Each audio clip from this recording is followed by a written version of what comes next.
Listeners, we have something very exciting to announce. We found our producer.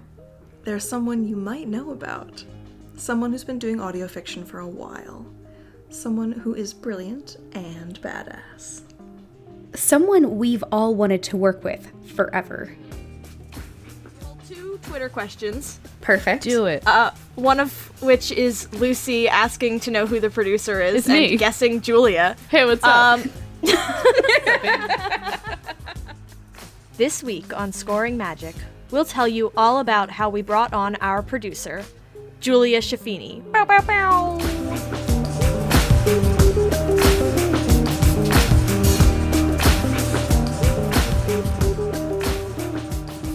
When we started planning Valence, one of the things we knew we had to consider was how operations would work behind the scenes. We call these things practicals, and we have a channel in our internal Discord server for it that we call practicals planning. That's not like an industry term, it's just what made sense to us. Over the first couple weeks of writing scripts, we also hung out in practicals planning a lot. Something we knew immediately was that we'd need to bring on a producer for Valence, and we'd have to bring them on before anyone else. None of us have the knowledge or experience to figure out the level of sound design we want, and if we tried, we would full on die. We don't have the time or energy or brain. So, we started brainstorming producers we knew who fit some criteria that was important to us. First, they had to have experience, and they had to have worked on podcasts all of us liked.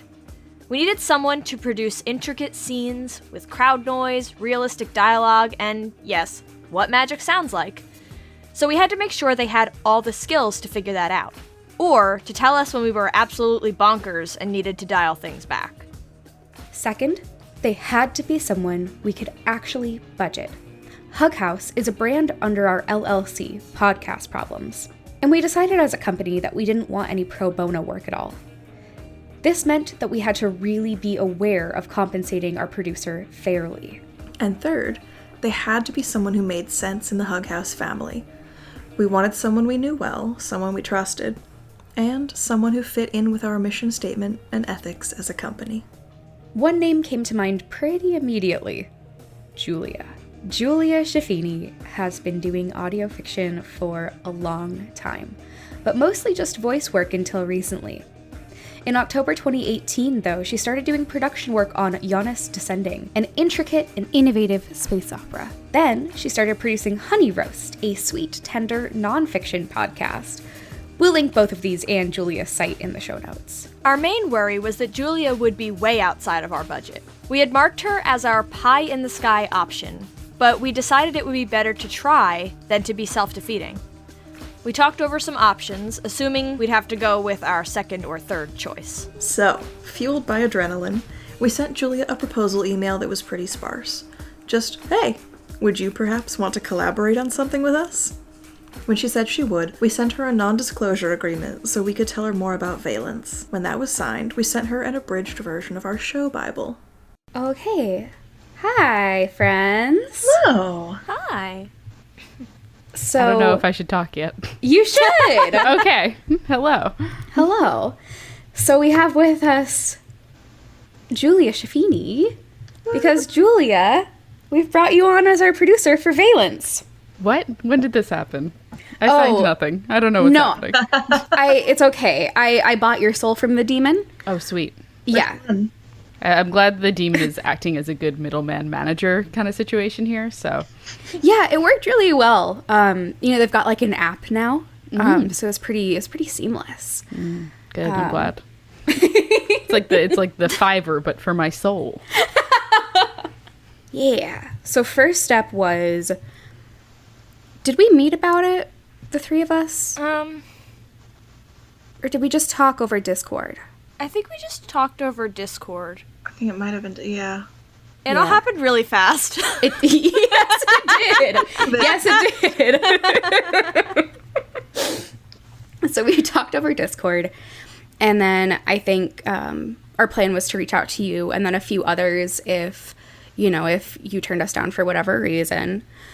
Then from there, I reached out to you, Julia. We started an email thread about it, and then I think the next thing I did was send you once you had voiced some interest, I had sent you the NDA and the story Bible, or the pitch document at least, right? You had me sign the NDA, and then after that, you sent over the pitch document and the first script, so I could Very take a look important. at it. Yeah, first script, right? Yeah, thank you. NDA was first. Yes, very just important. in case. Yeah. While I know you, and I know that you wouldn't be like screaming our secrets everywhere, even still, if you have access to that, it's always just good to have things in writing, you know? Of course. Do you I ever also get feel very, very important whenever I sign an NDA. So Oh, that's nice. just- Does it ever freak you out? No, not really, because I'm very good at keeping secrets. And so I could just be like, oh, well, I'm working on this project. I can't really talk about it. I signed an NDA, and then feel special. Yeah. The words "I signed an NDA" just feel magic. It does. I just feel like a real business person every time. I always get worried that when I send people like guest agreements or NDAs or anything where they have to sign anything, people are just going to get freaked out and be like, this is too much. Like, this is too much for me to handle. You know what? Like, the funny thing is, probably 2 years ago, I would have been kind of freaked out by an NDA. So I've been doing more contract work and creating NDAs of my own and stuff like that. I'm much more familiar with the process, and now it makes me feel more comfortable than scared. Yeah, I think one thing people don't think about is that when it comes to contracts like that, it's about protecting both people too. Like I would say the NDA is like protecting Hug House writers a little bit more, but like when it came to your actual contract, yeah, I guess let's actually get to that. So once you looked over those things, you sent me yeah, cool, let's put this in motion. So I sent you a contract, and a step that was really important to me was sending it to you and then telling you, look this over, tell me what you would like to see in it that isn't already there. Right. And then we made further edits. And I will say that the contract was very comprehensive when I first got it. There were just a few questions that I had because I'm not the kind of person that just signs a contract without reading it. So I'm glad we were able to discuss some changes that I thought would make things clearer, and the process was basically as painless as possible. Let's talk real quick about Rocket Lawyer. And no, this isn't sponsored by Rocket Lawyer. They're like, we are open. Call us. At Podcast Movement 2018, I went to a session on legality for podcasters that exploded my brain. Basically, the two entertainment lawyers hosting explained why you need to have written agreements for everyone involved on your podcast. Everyone. It's not overkill. It doesn't matter how big your podcast is. It's just smart. I googled around and found Rocket Lawyer, which provides pre-built forms you can add specific information fields to before emailing off. It allows people to sign with secure e-signatures, and it gives you updates when the forms are filled out. It sends everyone who signed a PDF copy of the completed form. It's $1 a month, unless you're me and don't read closely enough, and then the first month is $35. Don't be like me. Make sure you choose the right option. Using Rocket Lawyer's built-in consultation agreement and non-disclosure agreement, we collaborated in practicals planning to make sure the wording looked good to all of us. We sent it off to Julia, and then waited. Because we're fools. And we sent it to her literally the day before she was leaving for an event. Which we knew. When we emailed the forms to Julia, we wanted to make sure that she had the opportunity to collaborate on them as well. It was as important to us for her to be protected as it was for us to be protected. And she did have some edits she wanted to see. So we added those in, all of us signed, and then bing bang boom, we were done. Well, until it comes time to start paying her, but that's for an episode down the line. If you want to get into that real nitty-gritty of our contracts, we'll start writing blog posts with tons of details for our patrons once we have 25 supporters on Patreon. Want to help us get there? The link is in the show notes, as always, or you can go to patreon.com/hughhousepods. And then while all of this was happening, the three of us were in the Discord just screaming at each other. Yeah, I'm curious how that went, since obviously that was not the part of the conversation that I was seeing. It was like, at least for me, and this is pretty common for every exciting thing for all of this, is I would go through really rapid spirals of being really excited and then being absolutely terrified and then having a million regrets, not about you, but about like people seeing my work and, you know, the work being made, and also, am I compensating you fairly, and also, am I doing something that's going to serve you well creatively, and then looping back to like, but holy shit though. I still don't think it has sunk in that we're doing the dang thing. Yeah. That's pretty, I mean, I don't know. It feels like, it feels real, but at the same time, I'm like, nah. Nuh-uh. I mean, when I was doing the transcripts and making it about 3 times as hard for myself as it needed to be, because I am me, and you'd think that would be a hint that, like, hey, this happening, but no. I think, I don't know, just from the process I've gone through with creating audio fiction and stuff in the past, very much this probably still feels hypothetical to you because you brought on like one person so far, and you know, you haven't done casting yet, haven't done like scripts out to actors, haven't really recorded anything for Valence. Instead of, I mean, obviously we've recorded stuff for Scoring Magic at this point, but the like audio fiction side of it doesn't feel real yet because there's no product to it yet. You know what I mean? Like besides scripts, which, you know, you can have a manuscript for a book for forever, but it doesn't mean it's like a published book. You know what I mean? Your brain will continue to tell itself that none of this is real until the thing is in your hands. You know? Yeah.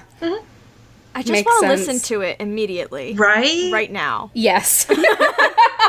No work, only product. We were moving so fast, and the 3 of us are workaholics and don't know when to stop. So, which is something we will have to draw lines on, and we will have to get better at that for sure. But like, that holiday weekend, I was at Katie's and we were recording for Scoring Magic and working on episode scripts. We just sat there at Katie's house. Yep. Julia, and I hope I'm not putting you on the spot too much here. I want your read on Valence so far. Like, I know you don't know too much, but you've read the pitch document. You now have access to the full story Bible, but obviously no pressure to read that full thing because it's big I and already long. did. Oh, okay. Are you able to sign up for a thing without reading the full Bible, please? True. And then you've also read that first, script. All right. I will probably admit I was a little intimidated probably reading the script for the first time because going into it and knowing that I'm looking at the script from a sound design perspective, I was very much, there's a lot of like interesting stuff that definitely is going to get played with just from like a form perspective, and a lot of like crowd scenes and stuff like that, which can be a little bit of challenge if you're, you know, either not familiar with it or are looking at bad sound effects to put into the background. But everything like seemed achievable, if not challenging, and I like projects that are challenging, especially when it comes to audio fiction. And I just, I was really excited because it felt like something familiar, but also something that I hadn't seen in audio fiction quite yet. Which, like, I'm trying not to, like, say as many spoilers as possible. So, it kind of left me feeling, like, energized after reading the script and then looking at the show Bible and everything like that, which is why I think I got back to you so quickly after reading the script. I'm so excited to hear that. Right. I'm so glad. Like, and I'm hoping that's the feeling we will continue to have. Like, because I know personally I wouldn't be creatively fulfilled unless I was doing something that does ask for some weirdness and some kind of innovation. And I hope that that'll always be something exciting to you and never something that's just like frustrating or exhausting. Yeah. And if it ever is, like, you know, let me know and we can work with things and find ways to make it not terrible. I appreciate that. You can send back the notes that just say no. Yeah, you very Not like much I haven't can. done that before. There just been some things where a producer will send back notes and I'll be like, nah, I can't do that. Sorry. Just with the resources I have, can't do it. Yeah, feel free to do that with us. Okay. I will understand. The whole 2 Twitter questions. Perfect. Do it. One of which is Lucy asking to know who the producer is It's and me. guessing Julia. Hey, what's up? Did Josh ask I'm baby? Yeah, can confirm. That's not a question. But yeah, He put a question mark. Okay. But also, Josh asked, what are some themes we can look forward to in the totally also secret and unnamed TM audio drama? Well, I'm here to answer. No, I'm kidding. Please. Well, Take the we're floor. going to hurt you. we're going to hurt you probably. For sure. Capitalism bad. Yes. The selling and use of personal data by big corporations is scary. Big corporations, scary. Just Big in general. corporations scary. Leads to bad. Gay. Gay.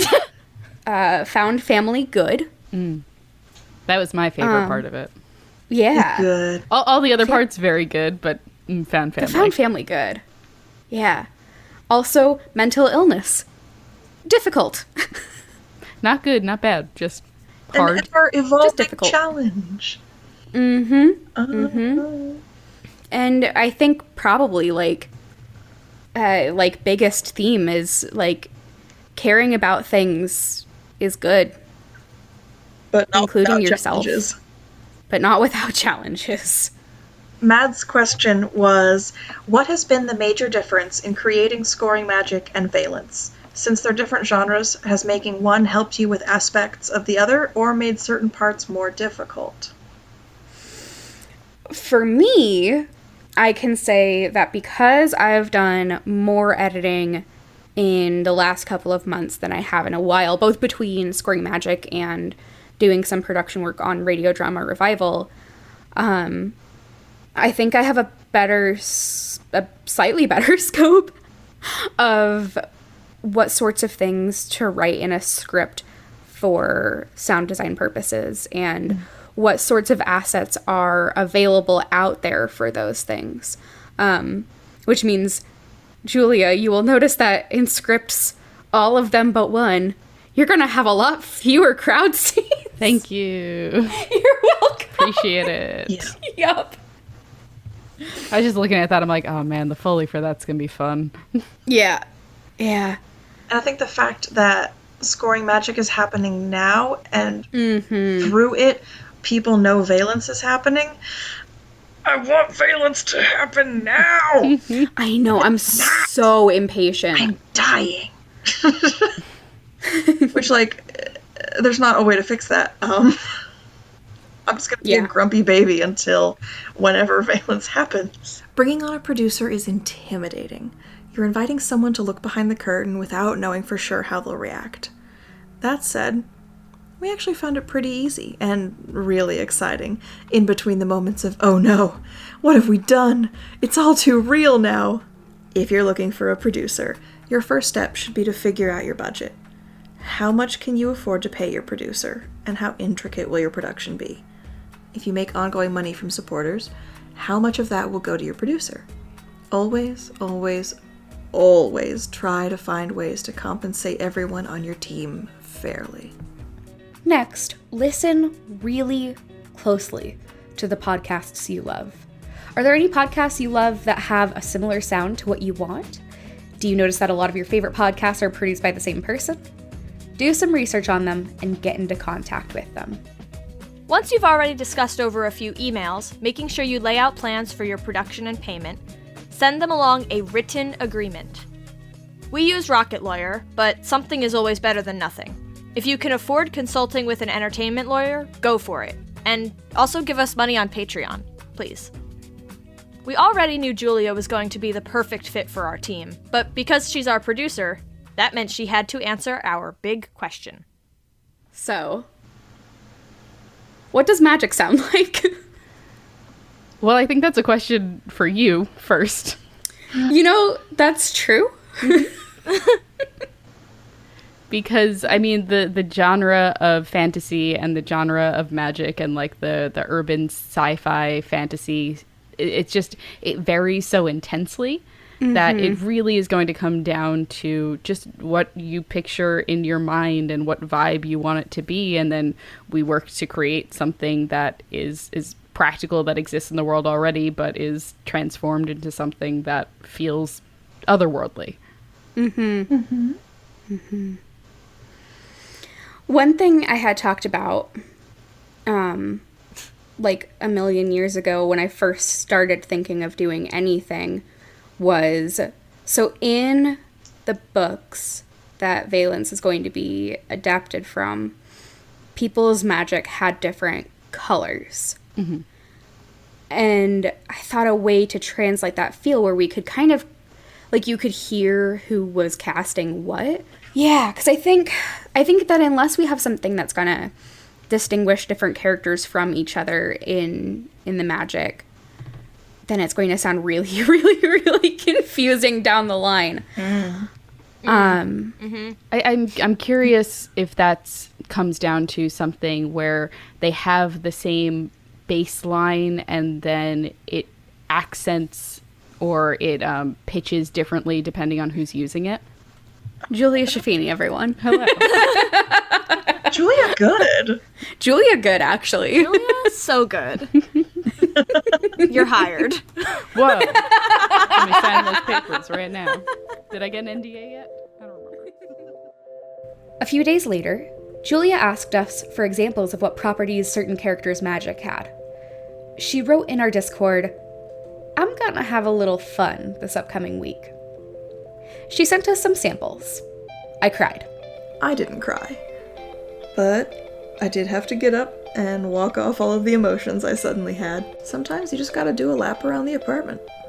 I have a heart of steel and nothing makes me cry. Okay, wait, that's a lie. I cry at everything, but not this. I was just so shocked at how accurate everything sounded, just even at a first pass. It was just amazing. We know you're all dying to know now that we've told you that we know the answer. But if you want to hear what magic sounds like, you'll just have to wait until Valence comes out. Next time on Scoring Magic, hear all about me writing my first script for Valence, and what it's like to write using someone else's characters. Spoiler, it involves a lot of screaming into the night. Scoring Magic is a Hug House production. The music this week was The Gold Lining and Budding by Broke for Free. You can find more information on our amazing producer, Julia Schifini, at juliaschifini.com. You can find more on Hug House Productions at hughouse.productions.